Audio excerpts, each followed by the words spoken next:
কি সুন্দর দর্শনীয় স্থান, অদ্ভুত অদ্ভুত। চারিদিকে ভক্তের সংখ্যা খুব হয়েছে আজকে। এই কুরুক্ষেত্রের মঞ্চে ভক্তরা যথেষ্ট আজ উচিতে পড়েছে। এই দেখো, তার মধ্যে এই ছোট্ট বাচ্চা সংসার টংসার ছেড়ে, সংসার ত্যাগ করে এখন কুরুক্ষেত্র দর্শন করার জন্য এসেছে। আমাদের সামনে রয়েছে আমাদের শ্রদ্ধেয় আমাদের চন্দন দাস অধিকারী মহাশয়। তিনি এখন মন্দির দর্শন করছে। এখানে অনেক ভিতরে কাঁচের মধ্যে অনেক ভগবানের বহু রকম মূর্তি রয়েছে। এখানে দেখছেন খুব সুন্দর রয়েছে। আমরা এখন আস্তে আস্তে করে সিঁড়িটা একটু একটু করে সিঁড়ি থেকে উঠে মূল মন্দিরের দিকে যাচ্ছি, প্রবেশ করছি। এটা আমার মাসি। হ্যাঁ, কে কে কে হ্যাঁ, সেটা আছে তো, আছে, এখানেই ছিল এক্ষুনি।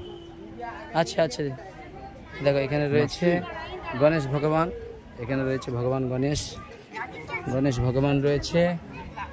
তারপরে এখানে একটা মা সেরাবলীর একটা খুব সুন্দর রয়েছে। এইখানে খুব সুন্দর দেখি, এখানে লক্ষ্মী নারায়ণের খুব সুন্দর ছবি দর্শন করুন ভক্তরা।